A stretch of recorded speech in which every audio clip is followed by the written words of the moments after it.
오늘은 사무엘상 27장 1절서부터 28장 2절까지 말씀을 본문으로 읽었고요.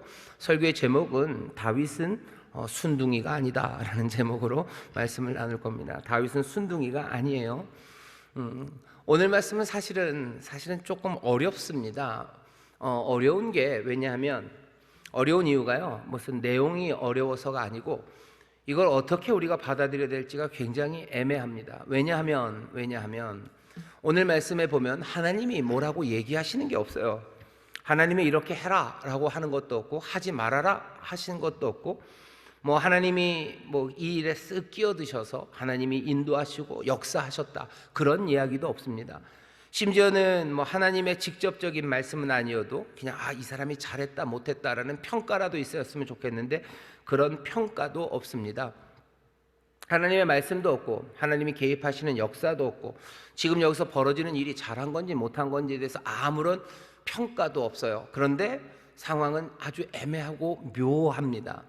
왜냐하면 다윗을 가만히 보면요, 다윗이 조금 오늘 본문을 보면 충분히 이해는 되지만 조금 치사하다 하는 생각이 들고요. 오히려 블레셋 사람 그 가드 왕 아기스도 자기 나름대로 목적이 있겠죠. 자기의 유익을 추구하려고 하겠죠. 하지만 아기스는 훨씬 더 사람을 아주 순진하게 그냥 척척 믿는 좀 그런 사람처럼 보입니다. 그러니 오늘 27장 1절부터 28장 2절에 있는 사건들을 보면서 다윗 하는 생각이 들어요. 이게 다윗이 잘한 걸까?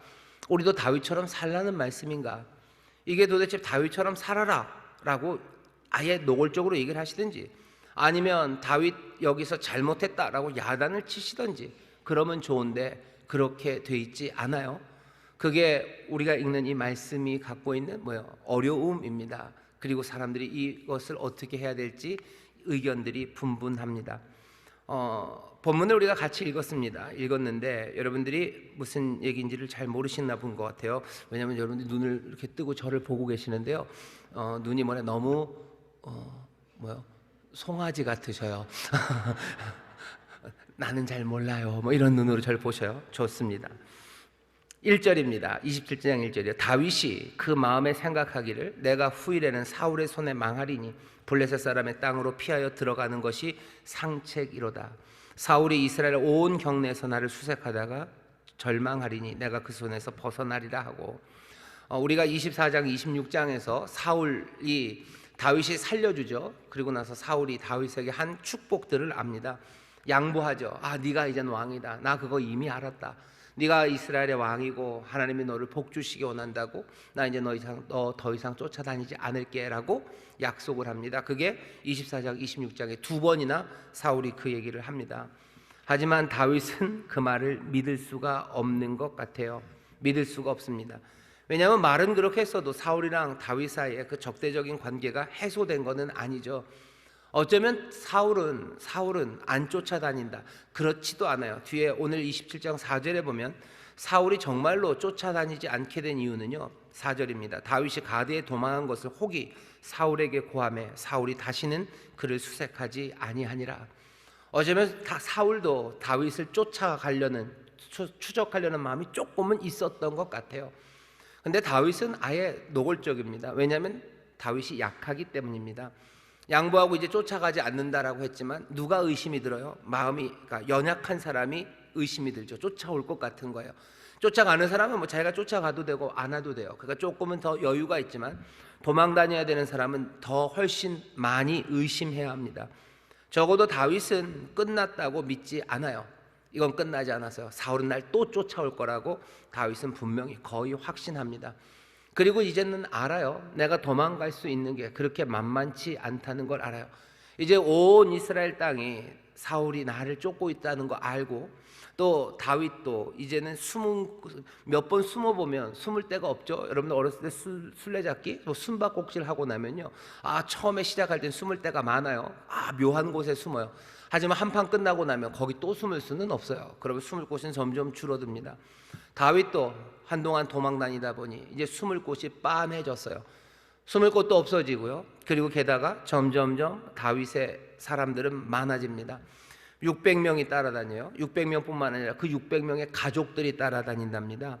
3절 보시면 그렇게 돼 2절 볼까요? 일어나 함께 있는 600인으로 더불어 가드 왕 마옥의 아들 아기스에게로 건너가니라. 다윗과 그의 사람들이 각기 가족을 거느리고 가드에서 아기스와 동거하였는데 다윗이 그 두 아내 이스라엘 여자 아히노암과 나발의 아내 되었던 갈멜 여자 아비가일과 함께 하였더니 600명, 게다가 다윗도 부인이 둘이나 돼요. 거기다가 그 600명의 가족들이 있어요. 그리고 다윗의 가족들이 있습니다. 그러면은 뭐 가족이라고 쳐서 둘씩 셋씩만 잡아도요 3, 6, 18, 2,000명이요 2,000명의 사람들이 어디를 도망 다닙니까? 2,000명을 데리고 어디를 도망 다녀요? 그냥 혈혈단신 뭐 산으로 뛰고 바위로 뛰고 그러면은 도망 다닐 수 있을 거예요. 하지만 이제는 사람들이 너무 많아졌어요. 다윗은 자기의 안전도 책임져야 되지만 이 수천 명의 사람들의 삶을 책임져야 됩니다. 왜냐하면 전에 봤죠. 사울이 다윗을 죽이겠다고 하면서 그 제사장, 노베에 있는 제사장들 85명을 다 죽였어요. 그리고 게다가 거기 노베에 있는 제사장들의 가족들, 그 노 땅에 있는 모든 남녀, 아이들까지 다 죽인 걸 알아요. 물론 사울이 이제는 안 쫓아간다고 양보한다고 네가 왕이라고 축복했지만 다윗은 약한 사람이야, 도망가는 사람이야. 그러니 훨씬 더 경계해야 되고 의심을 가져야 됩니다. 노 제사장들은 다윗을 그냥 살짝 도와줬었기 때문에 그렇게 죽었어요. 근데 이 600은 그거보다 사실은 훨씬 더 많이 다윗의 편입니다. 다윗은 자기의 생명 말고도 책임져야 되는 수천 명의 생명이 있는 겁니다. 그러니 더 많이 의심할 수밖에 없겠죠. 그죠? 나 혼자면 그냥 까짓거 누워 잘 수 있어요. 하지만 내가 책임져야 되는 사람 많으면 그거 잘 안 됩니다. 뭐 죄송하지만 사람들이 그렇게 생각하고 아마 어느 정도는 맞을 겁니다. 혈혈단신으로 사시는 분들이 계셔요. 그런 분들 중에도 성실하게 살아가시는 분들 많으시지만 그렇게 되기는 정말 그분들은 훌륭한 분입니다. 정말 혈혈단신으로 살아갈 때는요 그냥 막 살 수 있는 가능성이 다른 사람들보다는 훨씬 더 많아요. 그래서 요즘은 뭐 그러면 안 된다고 하지만 예전에 뭐죠? 회사에서 면접을 해서 직원들을 뽑을 때 가족들을 물어보는 건 뭐 그래서 물어보는 겁니다. 부모님은 잘 살아 계시냐? 뭐 가족은 평안하냐? 뭐 집안은 어떠냐? 왜 내가 회사에서 일만 하면 되지? 그 시간에 와서 내게 맡겨진 거 그것만 하면 되는 거지? 왜 가족을 물어보냐 그러는데 물어보는 데 사실은 이유가 있는 거예요. 왜냐하면 가족이 있는 사람 그리고 또 그 가족이 게다가 아주 단란한 사람들은요 삶에 대해서 책임지게 됩니다. 소위 말하는 콩가루 집안에서 나온 아이는요 별로 삶에 대해서 책임을 안 질 가능성이 항상 그런 건 아닙니다. 하지만 책임을 덜 질 가능성이 많은 거예요. A, C 이러는 거죠. 나 하나 망해봤자 그래. 나 하나 망하면 뭐 엄마 힘들어. 엄마 힘들면 힘든 거지 뭐. 하지만 엄마를 진짜 많이 사랑하고 아버지 진짜 많이 사랑하는 아들은요 내가 뭐 잘못되면 우리 아빠 엄마 힘들 거 생각하면 안 돼요. 그러니 훨씬 더 성실하게 해야 돼요. 삶이 더 간절해집니다. 다윗이 좀 그래요. 지금 나 혼자 도망가는 거면 까짓거 뭐 잡히면 한번 뭐 장렬하게 싸우다가 욕 한번 하고 죽어버리고 말지라고 할 텐데 이제 600명 그 600명의 가족들 그리고 아내도 이제 둘이나 생겼어요. 그러니 부양해야 될 가족이 많아요. 다윗은 지금 그 책임을 어깨에 지고 있는 겁니다. 어깨에 책임을 지고 생각해 보니 이스라엘에서는 도망갈 데가 없어요. 사울이 쫓아오면 우리는 이제 잡힐 거예요. 도망갔던 여러 동굴들 다 발각됐죠. 다녔던 황무지들 이제 다 알죠. 이제는 어디로 갑니까? 사울이 쫓아올 수 없는 곳이 딱 한 군데 있어요. 세상 천지에 딱 한 군데 있습니다. 뭐냐면 블레셋의 땅이에요. 사울보다 약한 동네로 숨어갈 수는 없어요. 그러면 사울이 쫓아올 겁니다. 하지만 사울도 블레셋까지는 못 들어와요. 왜? 블레셋도 강성한 나라이기 때문입니다. 블레셋으로 들어오려면 사울도 굉장히 많은 희생을 치르고서야 들어올 수 있어요. 그러니 다윗이 피할 수 있는 곳은 세상 천지에 딱 한 군데 블레셋밖에 없습니다. 근데 아이러니죠. 내가 블레셋으로 가? 그럴 수는 없어요. 왜? 이스라엘의 왕은요 사울도 그렇고 블레셋과 싸워야 되는 숙명이 있는 왕입니다. 나중에 결국은 다윗이 블레셋을 완전히 박살을 냅니다. 완전히 이겨요. 블레셋과 싸워야 되는 거예요. 그 당시만 해도 블레셋은 이스라엘의 가장 큰 적입니다. 이스라엘의 왕이 되려는 사람이 블레셋에 들어갈 수는 없는 거예요. 그런데 피할 곳은 거기밖에 없습니다. 그럼 어떻게 해야 되는 거예요? 어떻게 해야 됩니까? 다윗은 나는 나중에 왕이 될 사람이니까 나는 차마 거기 못 간다. 까짓거 하나님이 나를 왕을 삼으시려고 했으니 어떻게든 왕이 되겠지. 나와 함께한 600명이 죽거나 말거나 그냥 내가 할 수 있는 대로 어느 정도 하다가 뭐 나는 왕이 되면 돼 라고 생각하지 않았습니다. 블레셋으로 갈 수밖에 없어요. 그거밖에 남은 게 없어요. 그게 유일한 대안이에요. 그러면 내가 왕이 될 사람인데 블레셋에 가는 게 나에게 오점이 될 걸 압니다. 그래도 다윗은 갑니다. 지금 사람들은 나중에 다윗이 왕이 된 다음에 뭐라고 얘기를 하겠죠. 어떻게 이스라엘의 왕이 블레셋에 가서 살았냐는 거예요. 어떻게 블레셋 왕 밑에 가서 거기서 부하 노릇하고 거기서 쫄병 노릇하던 애가 어떻게 이스라엘의 왕이 돼서 블레셋과 싸우냐고 얘기할 겁니다. 얘기할 게 뻔해요. 하지만 다윗은 그래도 갑니다. 다윗에 대한 변명이에요. 왜 그런 거예요? 사울 때문에 그런 거죠. 게다가 다윗이 블레셋에 가가지고요, 블레셋으로 가서 완전히 전향한 거 아니에요. 끝까지 유다를 위해서, 이스라엘 전체가 아니라면 적어도 유다 지파를 위해서 다윗은 블레셋 왕 밑에 가서도 유다 지파를 위해서 싸워요. 게다가 또 할 수 있는 말은 뭐예요? 그러면서 블레셋 왕을 아주 바보로 만들어 버려요. 그게 블레셋으로 도망간, 그리고 피해서 망명간 다윗이 한 일이다라는 지금 설명을 하는 겁니다. 다윗에 대한 변명입니다. 자, 다윗은 그래서 어디로 가요? 블레셋 왕 가드의 왕에게로 갑니다. 가드에 도착한 것을 사울이 들어요. 그리고 사울은 그때부터 수색하지 않습니다. 더 이상은 사울도 쫓아갈 수 없어요. 그러니 안전해지죠. 안전은 해졌지만 그 다음 문제가 생긴 겁니다. 다윗이 수천 명의 사람들을 데리고 갔어요. 그러면은 블레셋 왕이 환영하고 먹여주고 그럽니까? 그럴 리가. 블레셋 왕도 얻는 게 있어야 되죠. 전에도 한번 21장에 다윗이 블레셋 왕에게 한번 간 적이 있었습니다. 그때는 몰래 갔었어요. 몰래 가려고 했는데 들켰죠. 그리고는 난리가 납니다. 얘는 다윗이라고, 골리앗을 죽인 다윗이고 사울이 얘를 얼마나 총애하는데. 그러니 다윗이 미친 채 하고 도망갔어요. 하지만 이제는 조금 느낌이 다릅니다. 온 이스라엘이 사울이 다윗을 죽이려는 거 아는 것처럼 당연히 블레셋도 알죠. 다윗은 사울의 눈밖에 난 사람이에요. 지금 다윗이 데리고 있는 애들은 사울을 싫어하는 애들만 데리고 있어요. 그러니 어느 정도 받아줄 수 있습니다. 다윗이 여기서 어떻게 하냐면요, 5절입니다. 다윗이 아기스에게 이르되 내가 당신께 은혜를 받았거든 지방 성읍 중 한 곳을 주어 나로 거하게 하소서. 당신의 종이 어찌 당신과 함께 왕도에 거하리까. 다윗이 왕에게 얘기합니다. 아기스한테 얘기해요. 우리 나한테 땅을 좀 달래요. 나에게 성 하나를 달라고. 그러면 내가 거기서 살 거라고. 내가 뭐 왕이랑 여기 도시 이 왕궁에서 살겠냐고 나를 거기다가 보내달라고 합니다. 아기스는 왜 갑자기 다윗에게 땅을 줍니까? 다윗에게 땅을 줄 때는요, 다윗에게 임무를 같이 주는 겁니다. 그 지역을 지키라는 거죠. 그 지역에서 블레셋에 저항하는 거 그거 다 막아내라는 겁니다.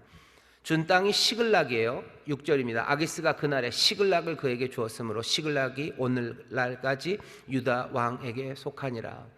시글락이라는 지역을 줬는데요, 블레셋 왕이. 시글락은 굉장히 경계선에 있습니다. 블레셋이 있고요, 블레셋이 여기 있으면 그 옆에 이스라엘이 이렇게 길게 있어요. 이스라엘의 제일 남쪽은 유다입니다. 유다 지파가 있어요. 시글락은 요 경계 어디쯤입니다. 그리고 요 아래쪽에도 사람들이 살아요. 뭐 아말렉이 살고요, 여기 나중에 나오겠지만 뭐 그술이라는 사람들이 살고, 이 남쪽에도 살죠. 사람들이 평화롭게 아주 행복하게 사는 게 아니에요. 늘 침범하죠. 유다와, 그러니까 이스라엘과 블레셋도 티격태격하고요. 또 이 남쪽에 있는 애들도 틈만 나면 블레셋에 와서 뭘 뺏어가기도 하고, 또 때로는 블레셋이 가서 뺏어 오기도 하고, 그런 상황입니다. 세상은 지금 굉장히 잔인한 세상이에요. 틈만 나면 사람들은 가서 뺏습니다. 틈만 나면 사람들은 가서 짓밟고 자기들의 유익을 위해서, 때로는 유익을 위해서 몰살시키기도 하고, 때로는 유익을 위해서 잡아가기도 하는 그런 잔인한 세상이에요. 이 잔인한 세상에서 가드왕 아기스는요, 다윗을 그 시글락에다가 줘요. 시글락의 땅을 얻은 다윗은 당연히 아기스 블레셋 왕을 섬겨야 됩니다. 섬기는 방법은 뭐겠어요? 그 지역을 다스리는 거죠. 아무도 감히 블레셋으로 쳐들어오지 못하도록 막는 거고, 뭔가 거기서 싸울 수 있으면 싸워서 누구에게, 아기스에게 갖다 바쳐야 되는 거예요. 그러니 땅을 얻었다는 건 그냥 아기스가 너무너무 마음이 좋아서 불쌍한 다윗에게 그냥 땅을 확 떼주는, 아니요, 그렇게 땅을 떼주는 사람은 없습니다. 땅을 떼줄 때는, 그 제후에게 떼줄 때는 공을 세웠거나 아니면 거기다 세워놓음으로 유익이 있기 때문이죠. 아기스가 다윗에게 시글락을 줍니다. 근데 이것도 마찬가지예요. 다윗이 먼저 달라고 그랬어요. 먼저 땅을 달라고. 왜 땅을 달라고 그래요? 지혜로운 거죠. 왜냐하면은 다윗이 블레셋 왕에게 갈 때는 완전히 전향한 게 아니에요. 정말로 블레셋 사람이 되겠다고 간 게 아닙니다. 어쩔 수 없이 간 거예요. 마음은 여전히 이스라엘에, 마음은 여전히 유다 지파에 있습니다. 그러니 거짓 항복해서 간 건데 왕궁에서 같이 살 수는 없어요. 거기다간 들통날 거예요. 그러니 되도록이면 멀리 떨어져야 됩니다. 가까이에서 다윗이 가드왕을 섬기는지 안 섬기는지 자세히 살피지 못한 곳, 그곳으로 가려고 해요. 다윗은 지혜롭죠. 하지만 또 다른 말로 하면 뭐예요? 교활합니다. 그냥 정말로 항복하고 간 게 아니에요. 자기의 유익을 위해서. 근데 그 유익이라는 게 자기의 생명과 함께한 이들의 생명을 위해서요. 하지만 그래도 유익이죠. 그러면서 남을 살짝 속였죠. 속인 건 속인 거죠. 그럼 도대체 이 사람은 잘하는 겁니까? 못하는 겁니까? 아기스는 그 제안을 훅 받아들여요. 아기스도 욕심이 많은 사람입니다. 자기 유익을 위해서. 다윗이라는 이 위대한 장군이 전쟁에서 져본 적이 없어요. 다윗은 지지 않는 이 장군이 600명의 군사를 데리고 왔는데 내 편이 갑자기 생긴 거죠. 아직 다 믿을 수는 없지만 그래도 충분히 내 편이 됐을 거라고 상황이 그래요. 사울에게서 도망왔기 때문이죠. 이제 다윗은 이스라엘로 갈 수는 없을 거예요. 그러면 이제 의탁할 곳은 나밖에 없어요. 그러니 시글락은 어느 정도 다 자신 있습니다. 다윗 지가 가면 어디가, 이제 다윗은 내 거예요. 나에게 장군 하나가 생긴 거예요. 나에게 그냥 갑자기 600명의 군대 하나가 더 생긴 거죠.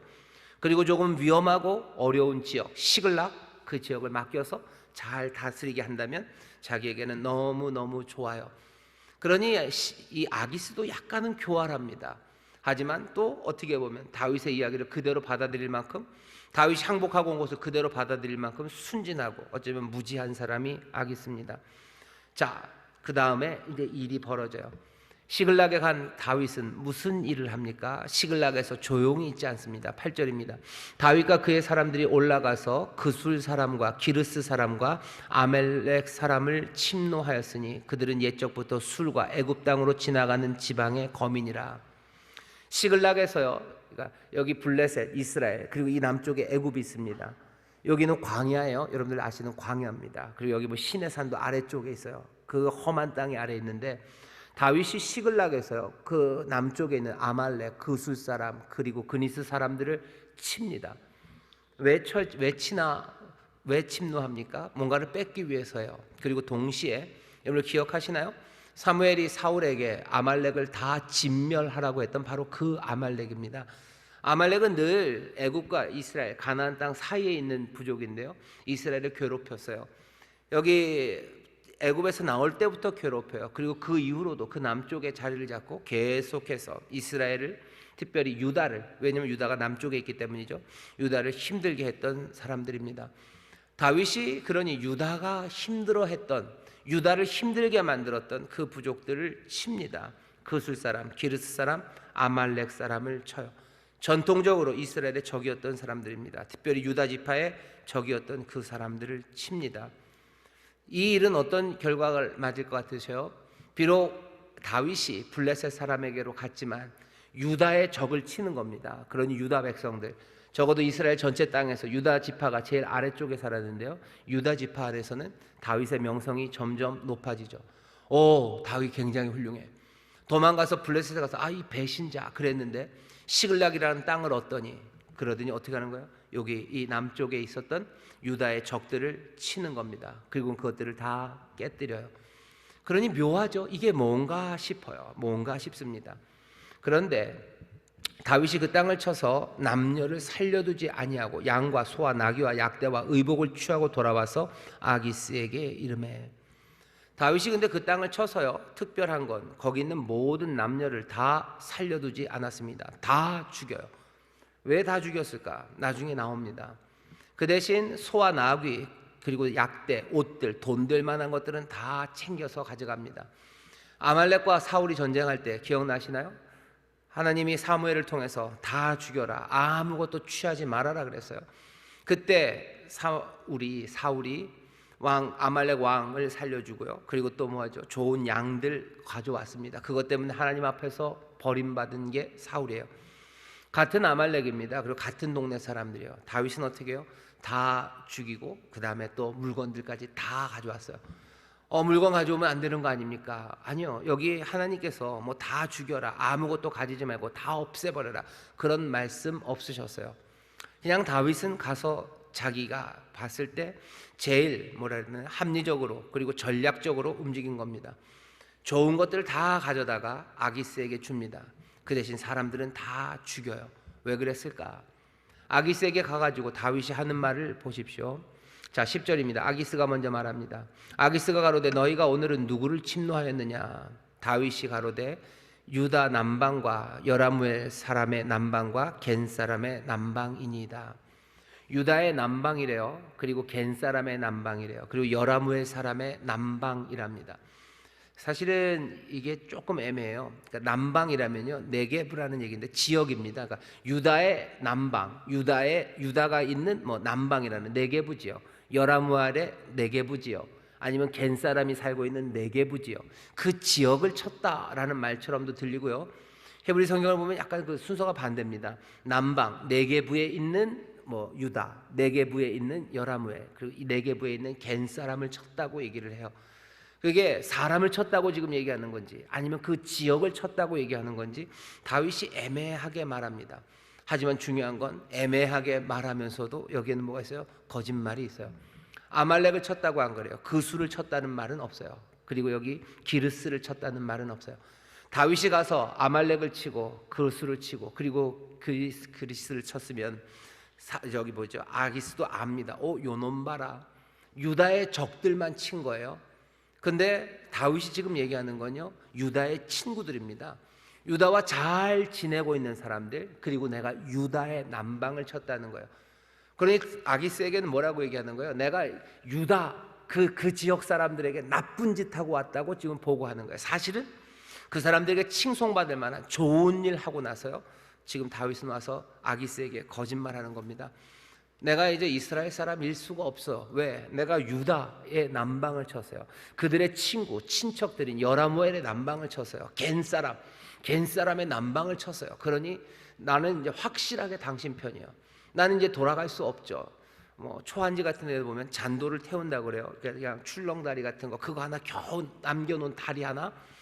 내가 유다 지파라, 혹시 이스라엘로 돌아가면 유다로 가야 될 텐데 아니요, 난 이제 그것도 못 가요. 왜? 그 다리까지 내가 다 불태워 버렸어요. 지금 다윗은 아기스에게 그렇게 얘기하는 겁니다. 그냥 별말 안 해도 돼요. 그리고 아니면 조용히 살아도 돼요.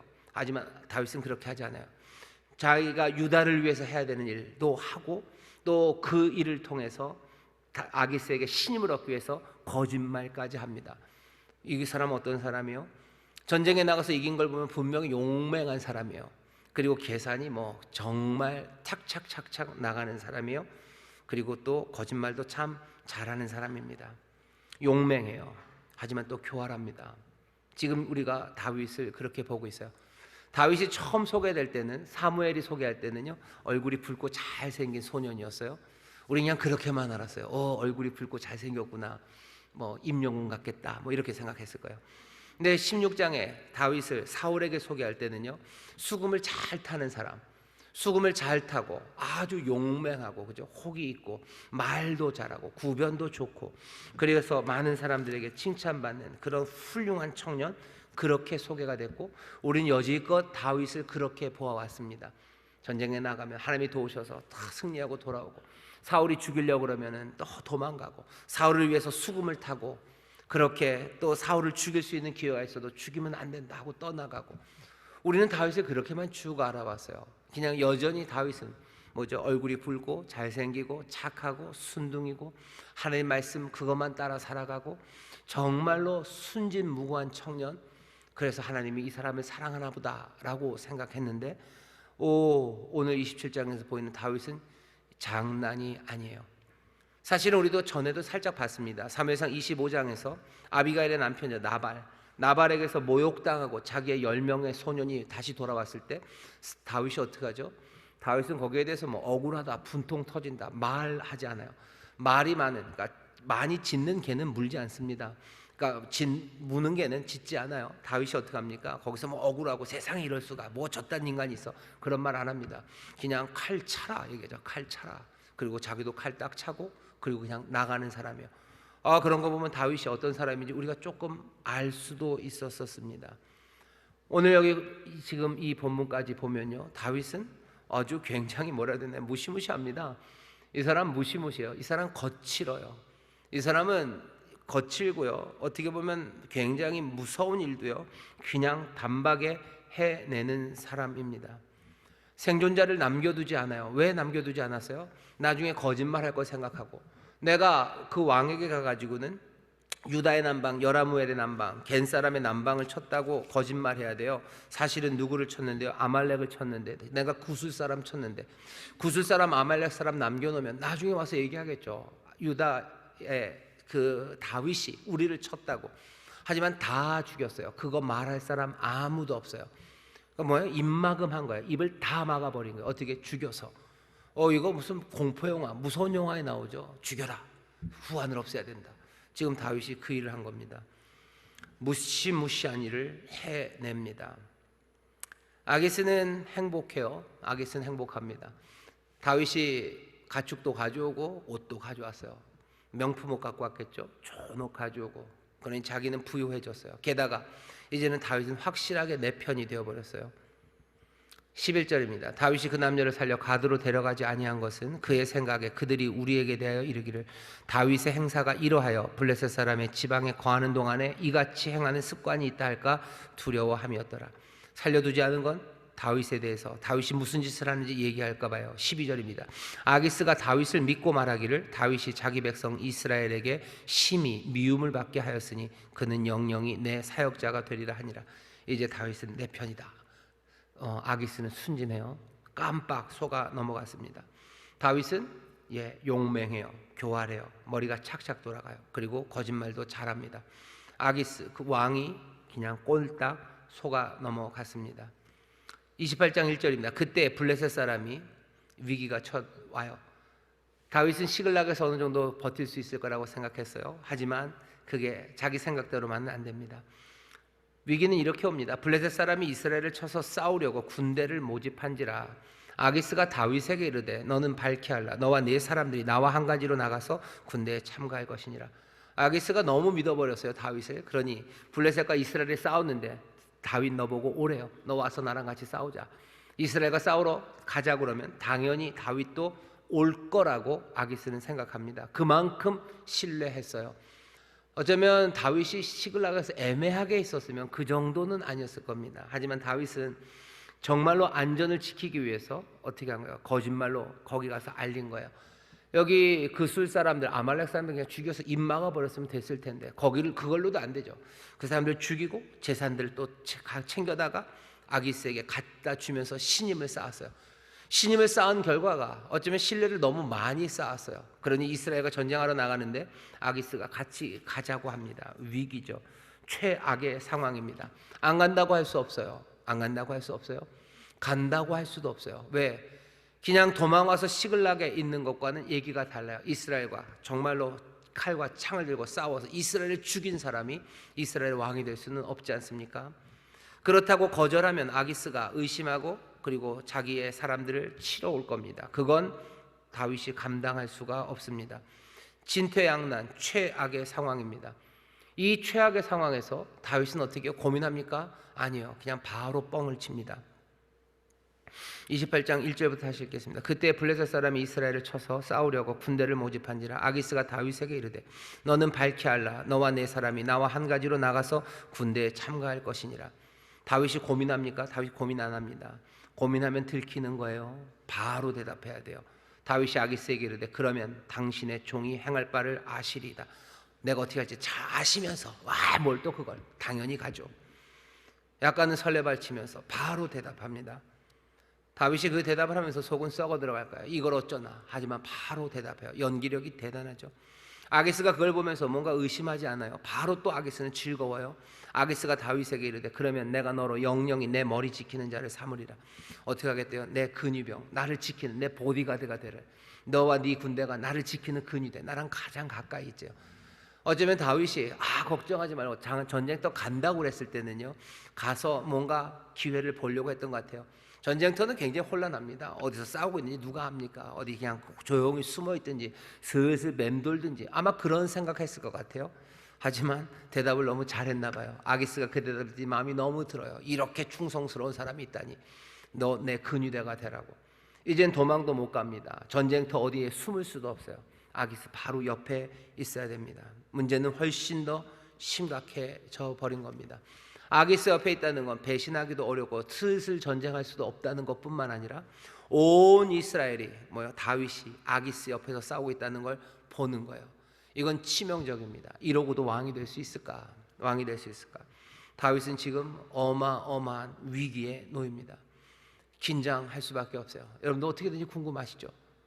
근데 얘기가 여기서 뚝 끝나버려요. 다음 절 3절은 사무엘이 죽었으므로 온 이스라엘이 그를 애곡하여. 그러면서 갑자기 사울 얘기로 훅 넘어갑니다.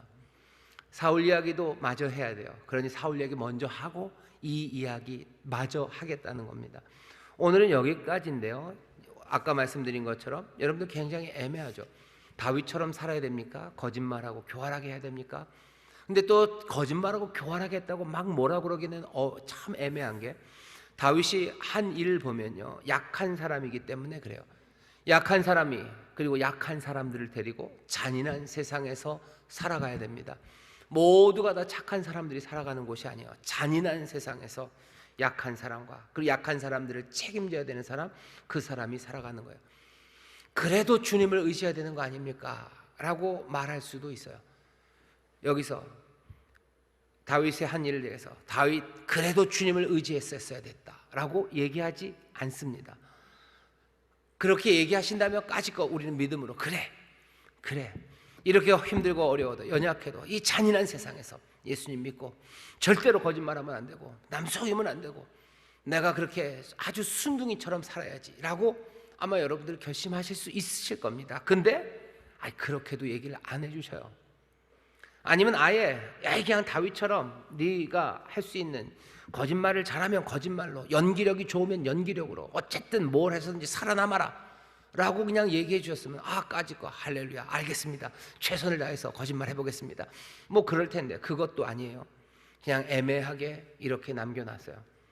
도대체 왜 이렇게 하셨을까? 왜 이렇게 하셨을까? 다시 말씀드립니다. 참 어렵습니다. 먼저는 이렇게 생각할 수 있어요. 뭐냐면 하나님 그리고 하나님의 뜻대로 살아가는 삶이요, 그렇게 낭만적이지 않습니다. 낭만적이지 않아요. 모든 가장 이상적인 길이 그냥 우리 앞에 딱 보여 있지 않아요. 분명히 예수님 따라가고 말씀대로 살아가야 된다는 거 우리 압니다. 그렇게 살아가야 돼요. 하지만 그 길이 정말로 연약한 사람들이 잔인한 세상에서 살아갈 때 땅바닥에 그게 하얀 페인트로 가야 될 길이 그려져 있지 않아요. 그 길이 그려져 있다면 여러분들 같은 믿음의 사람들이면 아무리 가시밭길이고 십자가 하는 길이어도 정말로 하얀 길로 쳐 있다면 그 길 갈 거예요. 끝까지 순둥이로 살아야 되겠다, 그러면 살아야 된다라고 하셨으면 까짓거 갑니다 라고 가실 거예요. 근데 그게 없다는 게 문제예요. 그게 없어요. 정말로 가장 이상적인 대안이 뭔지, 그리고 정말로 도덕적으로 절대적으로 이렇게 해야 된다는 길이 이 땅에 딱 있으면 좋겠는데 그게 없습니다. 그게 없어요. 여기 오늘 본문에 이 이야기에도 하나님이 이 길인데 라고 하는 게 없어요. 이 길로 갔어야 되는데 라는 게 없어요. 다윗은 지금 뭐 하는 겁니까? 순둥이처럼 움직이지는 않아요. 어마어마하게 과감하게 움직입니다. 과감하게 움직여요. 정말로 제일 좋은 것, 그것이 보여지지 않는 상황에서 그것들을 기다리며 마냥 있을 수는 없습니다.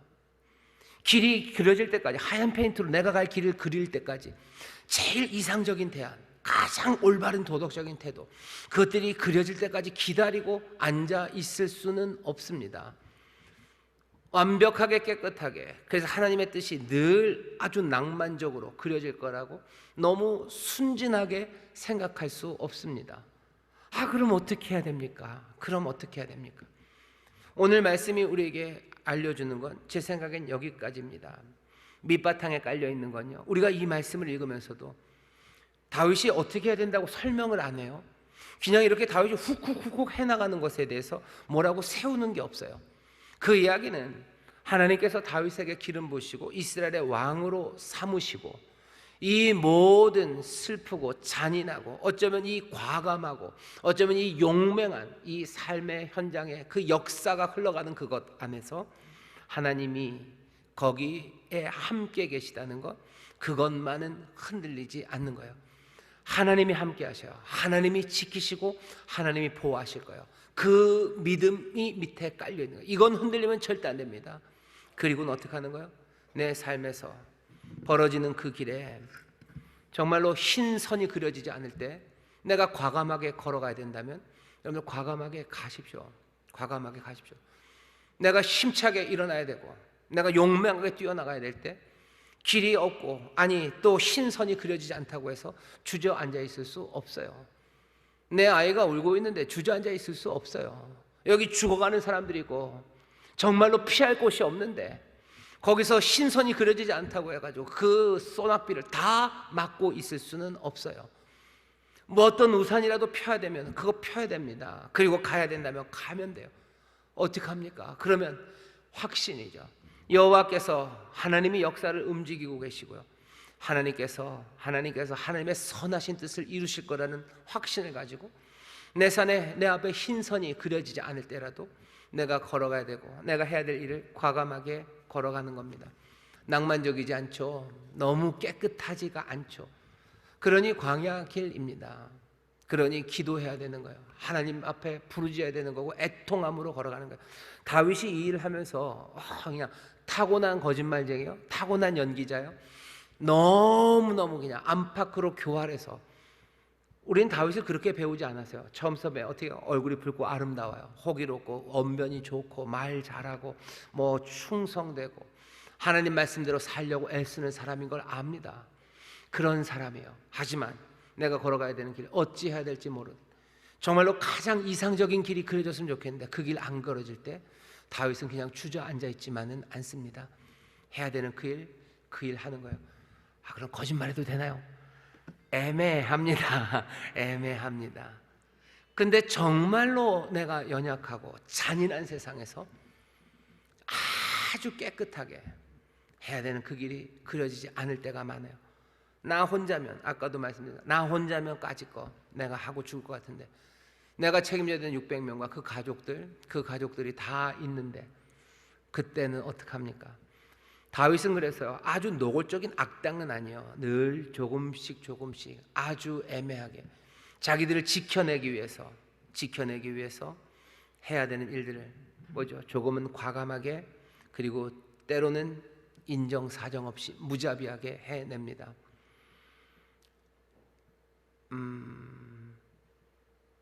뭐라 그래야 되죠? 옛날에 사람 영화 같은 게 있었어요. 비행기가 뭐 추락을 해서 먹을 게 없어요. 산 꼭대기에서 결국은 사람들이 어떻게 했냐? 뭐 나중에 막 후회는 하지만 막 사람들이 싸웁니다. 왜 싸워요? 죽은 시체들이 있어요. 추락하면서 누군 죽고 누군 살았어요. 나중에 먹을 거 다 떨어지니까 우리 먹을 거 아무것도 없는데 어쩔 수 없어요. 그 사람들이 그 시체를 먹습니다. 죽어도 못한다. 그런 사람들이 있어요. 하지만 우리가 살아야 된다면 어쩔 수 없는 거 아니냐. 그러면서 그것들 먹습니다. 나중에 사람들이 그것 때문에 괴로워하고 그것 때문에 죄책감에 어쩔 줄 모르고 뭐 몸부림치고 뭐 끝까지 안 된다고 얘기하는 사람들이 있지만 어떡합니까? 우리 안에서 우리가 걸어가야 되는 길들이 만만치 않아요. 그러니 어떻게 해요? 다시 말씀, 하나님이 도우심을 믿으셔요. 그리고 하나님 앞에 간구하며 부르짖어 기도하셔요. 하지만 가만히 있을 수 없는 시간들이 있습니다. 그때는 가십시오. 과감하게. 내 유익을 위해서, 내 욕심을 위해서 다윗이 지금 하고 있는 것은 아니에요. 하나님의 뜻이 이루어질 것들을 믿으며 다윗은 그 일을 갑니다. 이거보다는 좀 더 매끈했으면 좋겠죠. 좀 더 이상적인 이야기가 있었으면 좋겠죠. 근데 이 이상적이지 않은 이야기를 여기다 그냥 훅 갖다 댄 거예요. 그리고 더 곤란한 건 이거 갖다 대놓고 아까도 말씀드렸죠. 하나님이 그래도 된다고 얘기해 주시면 얼마나 편합니까? 그래도 된다. 그러면 안 된다고 얘기해 주시면 또 얼마나 편합니까? 근데 그렇게 하지 않으셨어요. 왜 우리를 이렇게 고민하게 하십니까? 왜 우리를 이렇게 고민하게 하십니까? 우리를 고민하게 하신다고 생각하시면 안 된다는 얘기하는 거예요. 고민하게 하시지만 그 밑바탕에 뭐예요? 역사를 주관하시고 선하신 목적을 이루신 하나님, 그 하나님이 거기 계시다는 사실, 그 믿음은 절대로 놓치시면 안 돼요. 그거 확신하면서 내 앞에 길이 매끈하지 않아도 그것 안에서 가장 복되고 그리고 생명을 살리는 그 일을 위해서 걸어가는 겁니다. 그렇다고 해서 아무거나 막 하라는 것은 아니에요. 분명히 그건 아닙니다. 하나님이 살아계시고 하나님의 뜻을 이루실 거예요. 그 뜻을 이루는 그것 놓치지 마시고 어쩌면 내 삶을 돌아보시고 또 내 삶이 앞으로 어떻게 가야 되는지, 우리가 현실을 피할 수 없습니다. 현실을 걸어갈 거예요. 내가 걸어가는 길이 뭐라 해야 되나, 하나의 오점도 없이 늘 가장 이상적인 길, 그 길을 걸어갈 수는 없는 게 우리의 삶일 겁니다. 잘못한 거 있으면 여러분들, 잔인한 세상에서 내가 약한 사람으로 살았기 때문에 이전에 내가 했던 모든 거짓과 사람들을 아프게 했거나 아니면 사람들을 몰아붙였던 게 있다면 여러분 어떻게 하셔야 돼요? 당연히 하나님 앞에 회개하셔야 되죠. 내가 그때는 너무 잔인한 세상에서, 너무 가혹한 세상에서 내가 연약한 내가 살려다 보니 하나님, 잔혹한 현실에서 그렇게 인정사정 없이 대한 적 많고 나도 무례하게 행했고 나도 잔혹한 일에 가담했었습니다. 하나님 앞에 용서를 구하셔요. 그리고 어떻게 하십니까? 그러면 묻겠죠. 넌 다음에 또 어떡하냐? 다음에 그때는 또 하나님을 신뢰하며 내가 해야 되는 그 길을 걸어갈 겁니다. 하나님이 도우실 걸 하나님이 나를 사랑하실 걸 믿으셔요. 다윗 버리지 않습니다. 오늘 이야기의 분위기는 그냥 다윗이 이래도 하나님 버리지 않으신다라는 게 밑바탕에 깔려있는 이야기예요. 나중에 보면 결국은 다윗이 이래저래 하다가 결국 하나님이 개입하시죠. 하나님이 도우심이 분명합니다. 어떻게 이 거짓말이 이렇게 잘 먹어 들어갔는지 하나님의 도우심이 여기 있어요. 우리가 무엇을 하건 어디에 있건 하나님이 우리를 도우시는 거 믿으셔요. 약할 때 특히나 그렇습니다. 나는 약하고 세상은 험해요. 주의 도움 없이는 살 수 없습니다. 주가 나를 도우시고 인도하시고 나에게 복 주실 것을 믿으며, 그렇다고 해서 아예 악으로 그냥 전적으로 투신하라는 얘기는 아닙니다.